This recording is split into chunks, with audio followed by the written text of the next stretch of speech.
IMF है जो इस वक्त भरपूर पाकिस्तान पे प्रेशर डाल रही है। इस तरह का प्रेशर अगर 2 साल और हम पे डला तो फिर पाकिस्तान से हो सकता है 2024 में या 25 में कहा जाए कि आप अपने न्यूक्लियर एसेट्स हमें दें, तब हम आपको 1 साल का बेल आउट देंगे। इन दोस्तों मैं महेंद्र शर्मा स्वागत करता हूं वन वर्ल्ड हिंदी में आपका। उम्मीद करता हूं आप खुश और स्वस्थ है। दोस्तों आइए दिखाते हैं पाक मीडिया के कुछ लेटेस्ट डिबेट जिसमें कैसे डिस्कशन किया गया पाकिस्तान के रुपए की डी वैल्यू का, और साथ में डिस्कशन किया गया IMF के व्यवहार का जो पाकिस्तान के साथ अपनाया जा रहा है। क्योंकि कहीं ना कहीं आज पूरी पाकिस्तानी आवाम रुपए की डी वैल्यू होने से पाकिस्तान में त्रस्त हो चुकी है। क्योंकि कहीं ना कहीं पाकिस्तान में जितने भी पेट्रोल डीजल जनता के आम उपभोग करने वाली वस्तुएं उनके रेट पाकिस्तान की आवाम की पहुंच से दूर हो चुके हैं।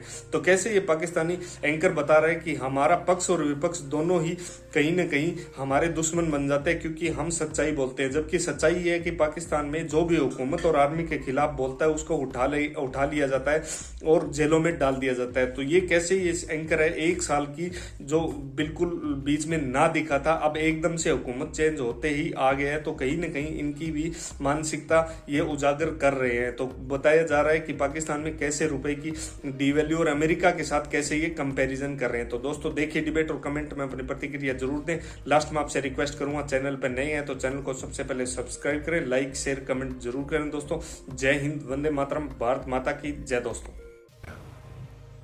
IMF है जो इस वक्त भरपूर पाकिस्तान पे प्रेशर डाल रही है। इस तरह का प्रेशर अगर 2 साल और हम पे डला तो फिर पाकिस्तान से हो सकता है 2024 में या 25 में कहा जाए कि आप अपने न्यूक्लियर एसेट्स हमें दें, तब हम आपको 1 साल का बेल आउट देंगे। आप खान वाली बात कर रहे हैं।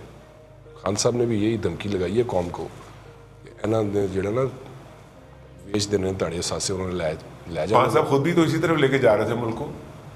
यानी कि ये सब कुछ जो है ये एक तसलसल है, तसलसल है इसमें हम ये नहीं कह सकते कि, लेकिन अब खान साहब धमकियाँ लगा रहे हैं, बाज आ जाओ, इतने हिस्से हो जाएंगे, खुदा न खास्ता। ये खान साहब को धमकियों से परहेज करना चाहिए। पॉलिटिक्स जो है ना साइंस ऑफ पॉसिबिलिटीज है। धमकी तो पॉलिटिक्स का ताल्लुक कोई है पॉसिबिलिटी। देखिए आप भी ये कहते हैं कि माशी इस्तेकाम तभी आता है जब मुल्क में सियासी इस्तेकाम हो, अफरा तफरी ना हो, कारोबारी बंदे को पता हो कि यार मैं जो भी इन्वेस्ट कर रहा हूँ ये वापस आएगा। ये पिछले सर जब से वो नवाज शरीफ साहब वाला वो सिलसिला शुरू हुआ जो आपके बकौल CPAC की उन्हें सज़ा मिली, तब से लेकर अब तक वो इस्तेकाम नहीं नसीब हुआ। तो आप जितने सॉल्यूशंस दे रहे हैं, अगर सियासी अदम इस्तेकाम रहा तो क्या ये सॉल्यूशन वायबल होंगे? इतने बड़े स्टेप्स आप बता रहे हैं, अपोजिशन जीने नहीं देती यहाँ पे। खान साहब ने जरा कहना है क्या कर रहे हैं, गाड़ियाँ ख़त्म कर रहे हैं, ये क्या कर रहे हैं, इम्पोर्ट्स, यानी कि उनके पास वो मैंडेट ही नहीं है कि इतने बड़े वो स्टेप्स ले सकें। तो बेचारे किस तरह लेंगे? ये इस वक्त ऐसा है कि सभी को समझने की ज़रूरत है कि पाकिस्तान को हम लोगों ने, और हम लोगों से मेरी मुराद हमारे वो तमाम लोग हैं जो स्टेक होल्डर्स कहलाते हैं, अवाम छोड़ के। असल तो स्टेक अवाम का होता है, बिल्कुल, लेकिन अवाम ही के पास कोई इख्तियार नहीं है। बेख्तियार अवाम को छोड़ दें तो जो बाकी हमारे स्टेक होल्डर्स हैं, जिसमें अदलिया शामिल है, जिसमें पूरी इस्टेब्लिशमेंट शामिल है एक्चुअली। और इस्टेब्लिशमेंट वर्ड जो है आपको पता है 3 चीज़ों से मिलकर बनता है, आपकी ब्यूरोक्रेसी, आपकी आर्मी और आपकी अदलिया, जुडिशरी। ये पूरी इस्टेब्लिशमेंट को और पाकिस्तान के पॉलिटिशियंस को बैठ के ये सोचने की ज़रूरत है कि ये बाकी की इंडस्ट्री चलने देंगे या इंडस्ट्री तबाह करवा देंगे, और इंडस्ट्री के बाद ये अवाम की ज़िंदगी को सुख देंगे या अवाम की ज़िंदगी को दुखी रखेंगे। तो इसको बहुत ज़रूरी है इस वक्त कि खान साहब समेत एक ब्रॉडर कॉन्सेंसस डेवलप करवाया जाए जिसमें सब लोग एक दूसरे को गालियां निकालनी बंद कर दें। इस हमाम में कोई शख्स ऐसा नहीं है जो कहे कि मैंने कोई करप्शन नहीं की।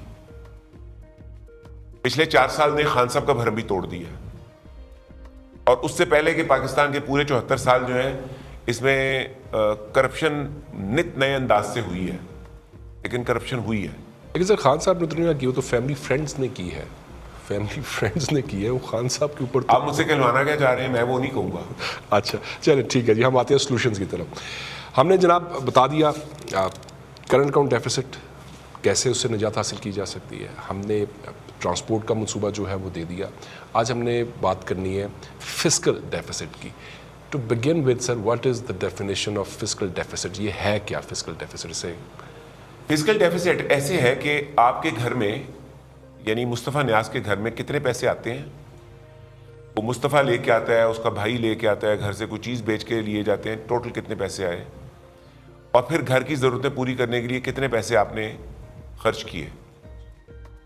सामान, सब्जी, घर का जितना भी खर्चा है, बिजली का बिल, ये वो। तो ये दो चीज़ों का जो डिफरेंस है, अगर वो नेगेटिव में है तो डेफिसिट है, अगर पॉजिटिव में है तो सरप्लस है। सरप्लस है। और अल्हम्दुलिल्लाह मेरे घर की तरह पाकिस्तान भी हमेशा जो है वो नेगेटिव में ही जो है वो रहा है। ये कभी ऐसा हुआ है कि हमसे सरप्लस में गए हो? मुल्कों को सरप्लस में जाने की जरूरत भी नहीं होती। मुल्कों को कभी सरप्लस नहीं होना चाहिए। नहीं होना चाहिए, वो क्यों सर, वो क्यों? इसकी पहले बुनियादी वजह बता दें। अगर हुकूमत 1000 अरब रुपया इकट्ठा करे तो उसे अपने खर्चे 1100 अरब पे रखने चाहिए। अच्छा, वो ज्यादा रखना चाहिए उससे? 2%, 3%, 4% ज्यादा होने चाहिए। उसकी क्या वजह से? वो 2-3% जो है ना, वो मोटिवेशन होता है, वो आपको ना एक काम पे लगाए रखने के लिए, एक जज्बा दिए रखने अर्ज क्रिएट होता है, अर्ज क्रिएट करने के लिए होता है। सब लोग एक टारगेट को पकड़ने के लिए लगे हुए हैं, और अगर आप बजट के पैसे खर्च नहीं कर रहे और पैसे बचा रहे हैं तो वो पैसे बचाना किसी के काम का नहीं होता। यानी कि जो बजट हुकूमत दे उसके लिए ज़रूरी नहीं है कि वो प्लस में हो, फिजिकल मामूली सा माइनस में हो, बहुत बड़ा माइनस ना हो। जिस तरह हमारा तो बहुत बड़ा माइनस है जी, हमारा तो लाख का माइनस जो है वो बहुत बड़ा। हम किस तरह इसे, इस वक्त जो सर सिनेरियो है हमारे मुल्क का, हम किस तरह इस फिजिकल डेफिसिट को जो है वो मैनेज कर सकते हैं? फिजिकल डेफिसिट की मैनेजमेंट जो है ये एक लंबा काम है। ठीक है। इसके शॉर्ट टर्म सॉल्यूशंस भी हैं, लॉन्ग टर्म सॉल्यूशंस भी हैं, और दोनों को मिला के चलना होगा। ठीक है। हमें समझना होगा कि ये जो रुपया है इसकी वैल्यू कैसे बनती है। ये बड़ा अहम चीज़ है कि अब रुपया जो है, ये पाकिस्तानी भी समझना चाह रहे हैं कि डॉलर के मुकाबले में हर रोज़ जो है वो कीमत हमारी जो है वो समझ ही नहीं आ रहा। और आपने बताया था कि ये 200 इस महीने के एंड पे 230 पे जाके लॉक होगा। इस महीने 210 पे लॉक होने, और जो दिसंबर है इसमें जो कैलकुलेशन इस वक्त चल रही है वो 240 की है। 240 या 50, ये इसके दरमियान होगा। तो ये किस तरह से रुपया जो है किस तरह आप मेजर करते हैं?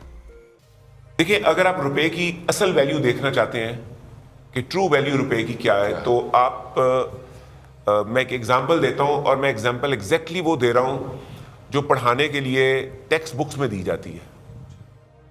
अमेरिकन टेक्स्ट बुक्स पढ़ाने के लिए जो एग्जांपल देते हैं, मैं एग्जैक्टली वो दे रहा हूं, ताकि इस चीज़ का खतरा ना रहे कि किसी को समझ नहीं आई।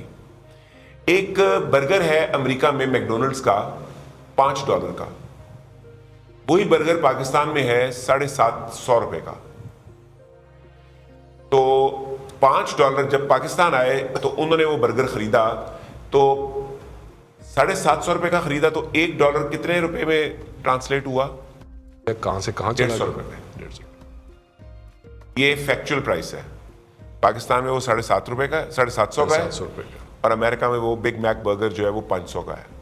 $5 का है, सॉरी। तो ये 150 का निकला। अगली चीज हम पेट्रोलियम देख लेते हैं।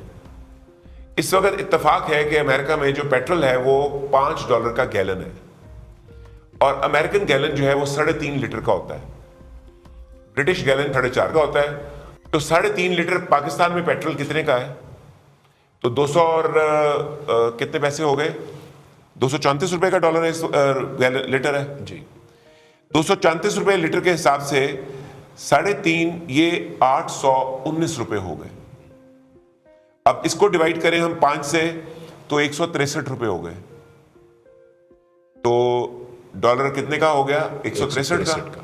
हम दोनों को जमा कर लेते हैं। 163 जमा 150 डिवाइडेड बाय 2, तो ये डॉलर तकरीबन 155 रुपए का आ गया रफली।